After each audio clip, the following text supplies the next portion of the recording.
தேவனுடைய நாமம் மகிமைப்படுவதாக. கிறிஸ்துவுக்குள் பிரியமானவர்களே, தேவன் அருளிய அப்ப மினிஸ்ட்ரி மூலமாக உங்களோடு தொடர்பு கொள்வதிலும் அந்த மகிழ்ச்சி அடைகிறோம்.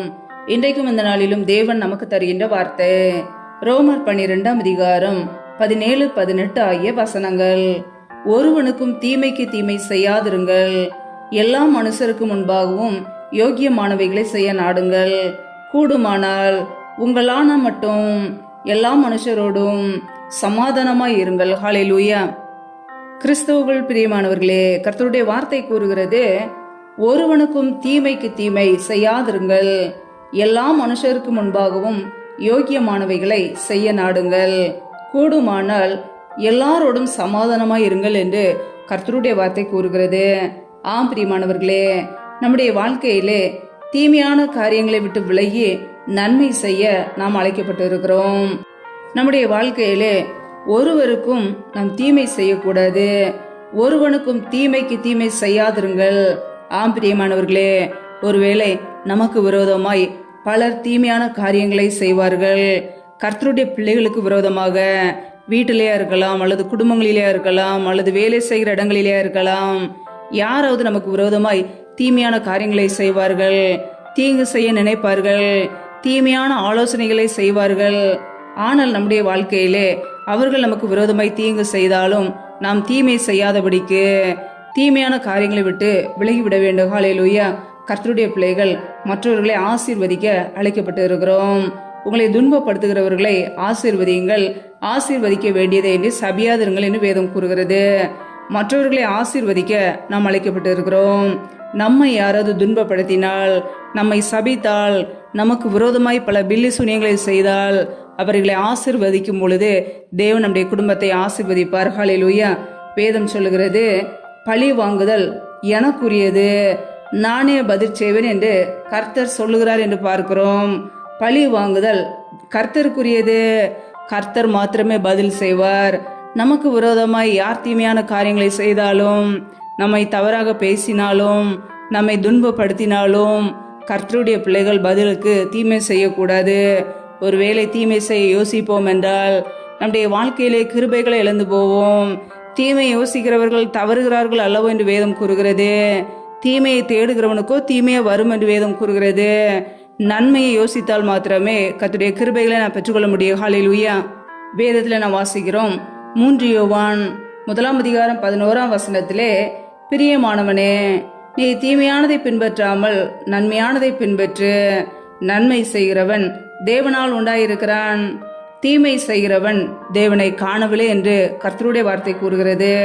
ஆம் பிரியமானவர்களே, நாம் தீமையான காரியங்களை பின்பற்ற அழைக்கப்படவில்லை, நன்மையான காரியங்களை பின்பற்ற நாம் அழைக்கப்பட்டு இருக்கிறோம்.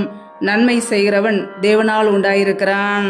நம்முடைய வாழ்க்கையிலே நாம் நன்மை செய்கிறோமா? நன்மையான காரியங்களை யோசிக்கிறோமா?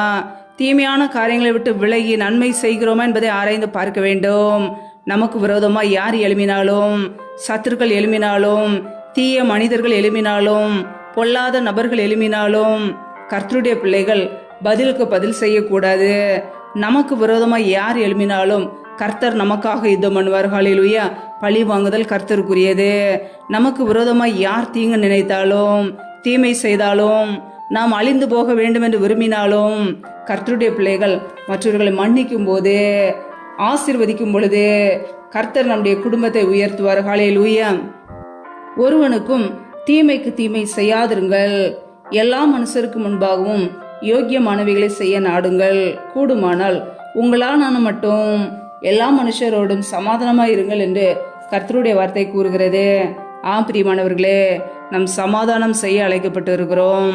சமாதானம் பண்ணுகிறவர்கள் பாக்கியவான்கள், அவர்கள் தேவனுடைய புத்திரர் எனப்படுவார்கள் என்று வேதம் கூறுகிறது. நாம் சமாதானம் கூற அழைக்கப்பட்டு இருக்கிறோம், சமாதானம் பண்ண அழைக்கப்பட்டு இருக்கிறோம். அதை அறிந்தவர்களாய் வாழ்வோம். ஹல்லேலூயா. நம்முடைய வாழ்க்கையிலே நமக்கு விரோதமாய் யார் எழுமினாலும், நம்மை துன்பப்படுத்தி இருந்தாலும் அவர்களை ஆசீர்வதிக்க வேண்டும். ஹல்லேலூயா. அவர்களை ஆசீர்வதிக்கும் பொழுது கர்த்தர் நம்மையும் ஆசீர்வதிப்பார். மன்னிக்கும் பொழுது கர்த்தர் நம்மையும் மன்னிப்பார். மற்றவர்களுடைய குறைகள் குற்றங்களை மன்னிக்கும் போது தேவன் நம்மையும் மன்னித்து ஆசீர்வதிப்பார். ஹல்லேலூயா.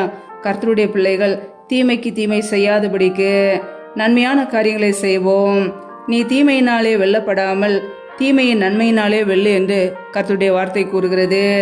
நாம் ஒருபோதும் தீமையினாலே வெல்லப்படக்கூடாது. தீமையின் நன்மையினாலே நாம் வெல்ல வேண்டும். நம்முடைய வாழ்க்கையிலே உன்னை போல் பிறனை நேசி என்றார்.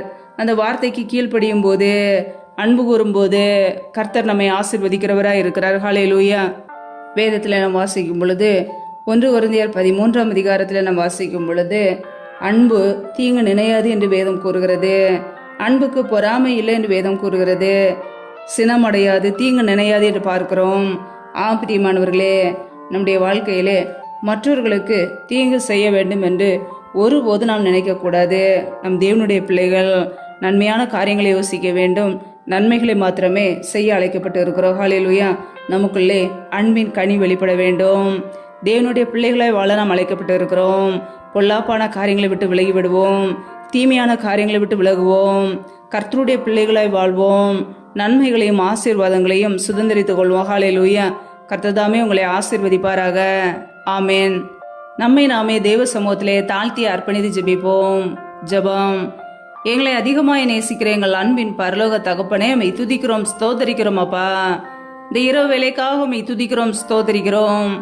ஒவ்வொரு நாளும் கண்ணின்மணி போல எங்களை பாதுகாத்து கிருபையோடு, ஜீவனோடு, சுகத்தோடு, பலத்தோடு, ஆரோக்கியத்தோடு சகல நன்மைகளையும் எங்களுக்கு கொடுத்து எங்களை ஆசீர்வதிக்கிறீரே. உமக்கு நன்றி, நன்றி, நன்றி. இப்பொழுது இணைந்திருக்கிற ஒவ்வொரு குடும்பங்களையும் உடைய கரங்களிலே தருகிறோம். கர்த்தர் தாமே ஒவ்வொரு குடும்பங்களையும் பாதுகாத்துக் கொள்வீராக. ஒவ்வொரு குடும்பங்களையும் ஆசீர்வதிப்பீராக. பிள்ளைகள் செய்த தவறுகளை, குறைகள், குற்றங்கள் எல்லாவற்றையும் நீங்கப்பா இப்படி இரக்கங்களினால் நிரப்புங்க, ஆசீர்வதிங்க. பிள்ளைகள் செய்கிற எல்லா வேலைகளையும், தொழில்களையும், வியாபாரங்களையும் ஆசீர்வதிங்க. கைகளின் பிரயாசங்களை வர்த்திக்க பண்ணுங்க. கைகளின் பிரயாசங்கள் தேவையில்லா செலவுக்கோ, வீண் செலவுக்கோ, மருத்துவ செலவுக்கோ, வட்டின்னு சொல்லி போகாதபடிக்கு என் தேவன் ஆசீர்வதிங்க. என் தேவன் நன்மையினால் நிரப்புங்கப்பா. யாரெல்லாம் பலவீனத்தோடு, வியாதியோடு கஷ்டப்படுகிறார்களோ, கர்த்தர் அவர்களை தொட்டு சுகமாக்குவீராக. உடைய சுகமாக்கும் கரம் பிள்ளைகளை தொட்டு இப்பொழுதே சுகமாக்கட்டும். உடைய தழும்புள்ள கரங்களால் தொட்டு சுகமாக்குங்கப்பா. ஆசீர்வதிங்க. ஒவ்வொரு குடும்பத்திலும் அப்பத்தையும் தண்ணீரையும் ஆசீர்வதிங்க. யாரெல்லாம் என்னென்ன தேவைகளுக்காக தேவ சமூகத்திலே காத்திருந்து ஜெபிக்கிறார்களோ எல்லா விண்ணப்பங்களையும் அங்கீகரிங்க, ஆசீர்வதிங்க.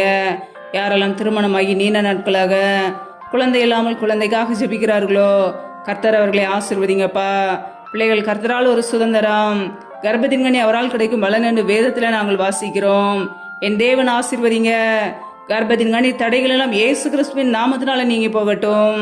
கர்த்தரை ஆசீர்வதிக்க போற கிருபைக்காக உமக்கு ஸ்தோத்திரம், ஸ்தோத்திரம், ஸ்தோத்திரம். எந்தெந்த குடும்பங்களிலெல்லாம் வேலை இல்லாமல் கஷ்டப்படுகிறார்களோ பிள்ளைகள் படிப்பு கேட்ட நல்ல வேலைகளை ஏற்படுத்தி கொடுங்க. தடைகள் எல்லாவற்றையும் நீக்கி போடுவீராக. எந்தெந்த குடும்பங்களிலெல்லாம் கணவன் மனைவிக்கிடையே பிரிவினையோடு பிரச்சனையோடு வாழ்கிறார்களோ, குடும்பத்தில் நிம்மதி இல்லாமல் ஏன் வாழ வேண்டும் என்று கண்ணீரோடு வாழ்கிறார்களோ கர்த்தர் அந்த குடும்பங்களை சந்திங்கப்பா. குடும்பத்திலே குழப்பங்களையும் பிரிவினைகளையும் கொண்டு வருகிற பொல்லாத சத்துருகளின் கிரிகளெல்லாம் இயேசு கிறிஸ்துவின் நாமத்தினால் நீங்கி போகட்டும். ரீபா காரா ஷாக்கா ராக்கா தூரி கரதரபலா ரியாக்கபர சந்த ரதனகதுரபா. எல்லா தடைகளையும் நீக்கி கர்த்தர் ஆசீர்வதிங்க. பிரிந்த குடும்பங்கள் எல்லாம் இயேசு கிறிஸ்துவின் நாமத்தினால மறுபடியும் கட்டப்படட்டும். கர்த்தரை ஆசீர்வதிக்க போற கிருபைக்காக உமக்கு ஸ்தோத்திரம் அப்பா. இரவு நேரத்தில் இன்பமான தூக்கத்தை கொடுங்க. சொப்பன தரிசனங்களோடு எங்களோடு கூட பேசுங்க. வரப்போற காரியங்களை வெளிப்படுத்துங்க. அதிகாலையில் எழுந்து மை தேட, மை துதிக்க எங்களுக்கு கிருபை தாங்கப்பா. சாத்திர கொண்டு வருகிற போராட்டங்கள், பிரச்சனைகள், மரண பயங்கள், இருளின் அதிகாரங்கள், ஆபத்துகள், நாச மோசங்கள், தீமைகள், விக்னங்கள் எல்லாவற்றிற்கும் விலக்கி ஒவ்வொரு குடும்பத்தையும் பாதுகாத்து கொள்ளுங்க. இப்படிய ரத்த கோட்டைகளை மூடி மறைத்து கொள்ளுங்கப்பா. இப்படி சமூகத்துல தாழ்த்தி ஜபிக்கிறோம். நீரே எங்களுக்கு பாதுகாப்பு, நீரே எங்களுக்கு அடைக்கலம். நாங்கள் நம்பி இருக்கிறவர் நீர் ஒருவர் மாத்திரமே. உடைய சமூகத்திலே தாழ்த்துக்கிறோம். இணைந்திருக்கிற ஒவ்வொரு குடும்பங்களையும் அளவில்லாமல் ஆசீர்வதிங்கப்பா. கர்த்தருக்கு பயப்படுகிற பெரியோரையும் சிறியோரையும் ஆசீர்வதிப்பேன் என்ற வார்த்தையின் பிரகாரம் உமக்கு பயந்து வாழ்கிற ஒவ்வொரு குடும்பத்தையும் ஆசீர்வதிங்க. மை தேடுகிறவர்களுக்கோ ஒரு நன்மை குறைவுபடாதுப்பா. நீர் ஆசீர்வதிக்க போற கிருபைக்காக உமக்கு ஸ்தோத்திரம். நன்றி நிறைந்த உள்ளத்தோடு மை துதிக்கிறோம், ஸ்தோத்தரிக்கிறோம், முற்றிலுமாக தாழ்த்துகிறோம். எல்லா துதி கன மகிமையெல்லாம் ஒருவருக்கே செலுத்துகிறோம். இயேசு கிறிஸ்து மூலம் ஜெபிக்கிறோம் ஜீவனுள்ள நல்ல பிதாவே, ஆமேன். கர்த்தர் தாமே உங்களையும் உங்கள் குடும்பங்களையும் ஆசீர்வதிப்பாராக. ஆமேன்.